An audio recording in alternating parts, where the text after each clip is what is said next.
Today we are discussing a new reimagined spy comedy of Mr. and Mrs. Smith on Prime Video. Now the question is this remake good, great, or bad, and is it worth checking out? First, let's get the conversation going in the comments below. Have you seen the 2005 film that this series is reimagining, and if you have seen it, were you a fan of that original film? Which leads me into this series. Were you excited for it? And once you've seen all 8 episodes, what did you like, love, or hate about it? Let's discuss it all in the comments below. So wrapping up this entire video with my final thoughts, first off, I want to start off by talking about the creators of the show, Francisca Sloan, and of course the great Donald Glover. Now, they also worked together in Atlanta, and they were the co-creators of this show. She, to me, and Donald Glover, and all the writers and directors did a really good job of making this their own thing. Reshaping the action world of spies and really focusing on the relationship really worked for me, and I thought that the writing in the show was really sharp and really detailed. I also want to give props to the music in this show. Like, anything Donald Glover touches always has a great soundtrack, but also the person that composed the main score,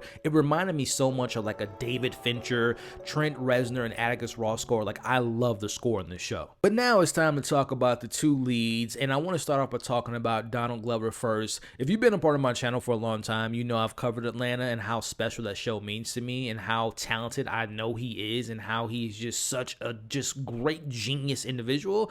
I think he showcased all the things that makes him a leading guy in Hollywood. He's extremely funny. He has swag. He has charm. He has charisma out of the ass as he plays this character who has his insecurities and was flawed. But honestly, it reminded me a little bit of myself at points, but I love that he never left his mom behind and how he was really supportive of Jane at points throughout the show. And it made it, they had their ups and downs in a relationship, but overall, man, I thought Donald Glover gave a great performance across the board. Now, this is my first time experiencing Maya Erskine, and I've seen clips of her on that show, Pen 15, which the clips I've seen is hilarious, and I've yet to see an entire episode, but I plan to, especially after watching this show.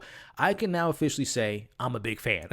I thought her comedic timing was flawless in the show. Like, she had some of my favorite comedic moments in the show, whether it's her awkward moments in the bathroom, like in episode 2, the argument she would have with John. Like, she is just perfect. I love her performance, and like, there are just moments in the show where I'll be honest, I didn't like the character. She was annoying. She was so closed off and just got on my nerves a lot throughout the series, but that's a credit to her performance. She gave you sexy. She gave you being a badass, being intelligent, going bar for bar with the genius Donald Glover.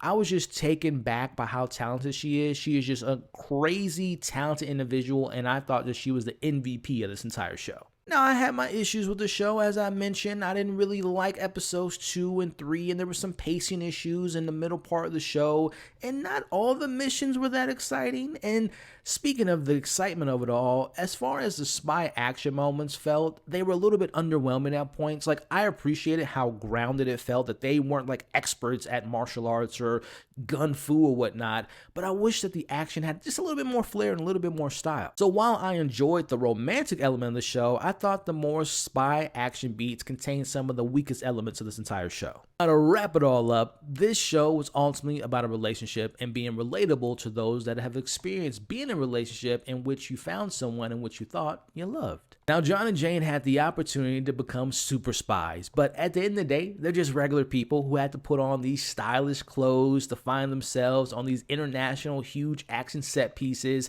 But during all that, John and Jane have to find the most important part of what makes this a real connection. I really enjoy watching this arranged marriage become something real and authentic, seeing them saying their first I love yous, to dealing with in-laws, to dealing with personal space and having each other backs and learning each other's habits, discovering each other's sexual preferences, having their big conversations about kids, experiencing jealousy, and ultimately seeing what I know sometimes I've done in the past with a long-term relationship, that's using your partner's deepest vulnerabilities as a weapon during arguments. Now, this show had all the elements you've come to see in a James Bond film, meets the things I love about a good rom-com, which made watching Mr. and Mrs. Smith an experience that I will remember, and ultimately say it was a pleasure watching and comes as a highly recommended show to watch from me. So there you have it, a full breakdown of Mr. and Mrs. Smith, which is available to stream on Prime Video. To share all your thoughts on each episode, how you felt about the ending, and of course your favorite episode, your favorite guest role,